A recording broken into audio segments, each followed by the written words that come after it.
നമ്മൾ തോറ്റു കഴിഞ്ഞാൽ നമ്മൾ പുറത്താണ് ടൂർണമെന്റിൽ നിന്ന്. അപ്പോൾ എല്ലാവർക്കും കളി ജയിക്കണമെന്ന് നല്ല വാശി ഉണ്ടായിരുന്നു.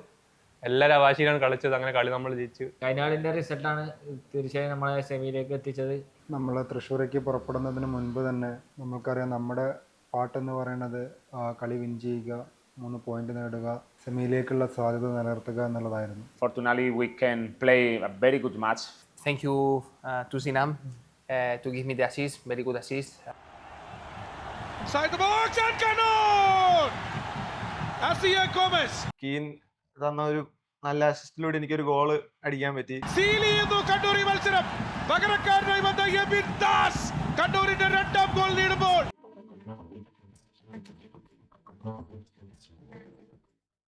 Well, we knew the importance of this last match against Thrissur. It was crucial match for us. Fortunately, we can play a very good match from my point of view against a really good team like Thrissur.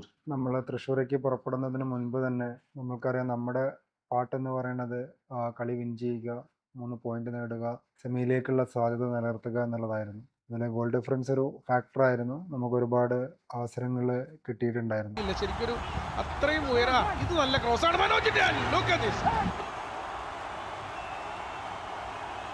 Oh! Turn from Shijin inside the box. Shijin. Square pass. Sinan Shijin. Header pass. Oh! കണ്ണൂരിന് തന്നെ ലഭിക്കുന്നുമുണ്ട്. Shijin to Sinan inside the box. Sinan. A save Keen. Silkin Luis. ആദ്യമായിട്ട് ടർഫിൽ കളിക്കുന്നതിൻ്റെ ഒരു ബുദ്ധിമുട്ട് നമ്മുടെ team നേരിട്ടിട്ടുണ്ടായിരുന്നു. മാത്രമല്ല ആദ്യ നിമിഷത്തിൽ തന്നെ captain Adrian സാഡിനാറയുടെ പരിക്ക് ടീമിൽ വീണ്ടും ഷിജിൻ സ്ട്രൈക്കറിലേക്ക് വരാൻ കാരണമായി. അഡ്രിക്ക് വയ്യായിരുന്നു. അഡ്രി 15ാമത്തെ മിനിറ്റിലേക്ക് അഡ്രി കയറി. അഡ്രിക്ക് പോലാണ് ഞാൻ ഇറങ്ങിയത്. അപ്പം എന്നെ കൊണ്ട് പറ്റുന്ന രീതിയിൽ ഞാൻ മാക്സിമം കളിച്ച്, പിന്നെ പെനാൽറ്റിയൊക്കെ തരേണ്ടതായിരുന്നു റഫറി, പക്ഷേ തന്നില്ല നമുക്ക്.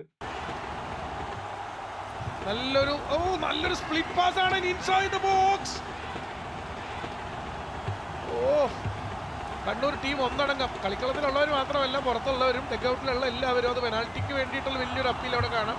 അതിനുശേഷം സാംബയും അതുപോലെ തന്നെ നിക്കോയും ഇഞ്ചോർഡ് ആയിട്ട് തന്നെയാണ് കളി കംപ്ലീറ്റ് ചെയ്തിട്ടുണ്ടായിരുന്നത്. തീർച്ചയായിട്ടും അതൊരു ടീമിൻ്റെ എഫേർട്ടാണ്. ആ ടീം അവരുടെ മാക്സിമം മാച്ച് വിൻ ചെയ്യാൻ വേണ്ടിയിട്ടുള്ള എല്ലാ കാര്യങ്ങളും ചെയ്തിട്ടുണ്ട്. Thank you to Sinam to give me the assist, very good assist. So yeah, we are very happy to help the team to get the 3 points. Inside the box and Canon! Asiya Gomez. ആരാണോ കണ്ണൂരിന് വേണ്ടി ഈ മത്സരത്തിൽ ഒരു goal അടിക്കാൻ കണ്ണൂർ ഏറ്റവും കൂടുതൽ പരിശ്രമിച്ചു കൊണ്ടിരുന്നത്, അദ്ദേഹം തന്നെ കണ്ണൂരിന് മുന്നിൽ എത്തിക്കുകയാണ്.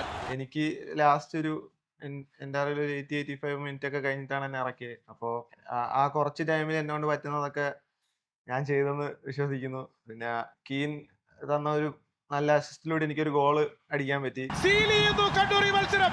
പകരക്കാരനായി വന്ന എബിൻ ദാസ് കണ്ണൂരിന്റെ രണ്ടാം ഗോൾ നേടുമ്പോൾ കണ്ണൂർ നിർണായകമായ തൃശ്ശൂർ മാജിക്കിനെതിരായ എവേ ഗെയിമിൽ കണ്ണൂരിന്റെ രണ്ടാം ഗോൾ വരികയാണ്. നമ്മുടെ ലാസ്റ്റ് മാച്ച് ആയിരുന്നു ഈ കഴിഞ്ഞ തൃശ്ശൂരുമായിട്ടുള്ളത്. ഒരു അവേ മാച്ച്, ക്രൂഷ്യൽ മാച്ച് ആയിരുന്നു, മസ്റ്റ് വിൻ ആയിരുന്നു. തീർച്ചയായും നമ്മൾ നല്ല രീതിയിൽ കളിച്ചു. നമുക്ക് എന്തായാലും 3 പോയിന്റ്സ് അനിവാര്യമാണ്. അതിന്റെ രീതിയിൽ കളിച്ചു, അതിനുള്ള റിസൾട്ട് കിട്ടി. കാരണം നമുക്ക് ഇത്രയും സപ്പോർട്ട് ചെയ്ത് ഫാൻസ് എല്ലാം വന്നിട്ട് നമുക്ക് ഹോം മാച്ചിൽ നമ്മളൊക്കെ ജയിക്കാൻ പറ്റിയിട്ടില്ലായിരുന്നു. അപ്പം എന്തായാലും ലാസ്റ്റ് മാച്ച് എന്ന രീതിയിലാണ് നമ്മളെല്ലാവരും കളിച്ചത്. കാരണം ഡു ഓർ ഡൈ മാച്ചാണ്. നമ്മൾ തോറ്റു കഴിഞ്ഞാൽ നമ്മൾ പുറത്താണ് ടൂർണമെന്റിൽ നിന്ന്. അപ്പോൾ എല്ലാവർക്കും കളി ജയിക്കണമെന്ന് നല്ല വാശി ഉണ്ടായിരുന്നു. എല്ലാവരും ആ വാശിയിലാണ് കളിച്ചത്. അങ്ങനെ കളി നമ്മൾ ജയിച്ചു. കഴിഞ്ഞ റിസൾട്ടാണ് തീർച്ചയായും നമ്മളെ സെമിയിലേക്ക് എത്തിച്ചത്. ഭയങ്കര സന്തോഷമുണ്ട് സെമിയിലേക്ക് എത്തിയത്. We went through different moments, and especially I would like to remember during the pre-season we lost 2 players like Sanan and Ajay, that they get injured with several injuries. This is for them as well. ഇനി വരാൻ പോകുന്ന knockout stage എന്ന് പറയുന്നത് സ്വാഭാവികമായിട്ട് ഒരു different game തന്നെയാണ്. Last ഇയറിലും നമുക്ക് semi ഫൈനലിലേക്ക് യോഗ്യത നേടാൻ പറ്റി. നമ്മുടെ ആദ്യത്തെ ഒബ്ജക്റ്റീവ് എന്ന് പറയുന്നത് ഇനി നെക്സ്റ്റ് ഫൈനലിലേക്ക് ക്വാളിഫൈ ചെയ്യുക എന്നുള്ളതാണ്. Now we are focused in the next stage. So today we have a new practice, and we want to continue fighting a lot. We want to continue pushing at every day as usual. So new practice to start to thinking in the future, in the semifinals. So let's go.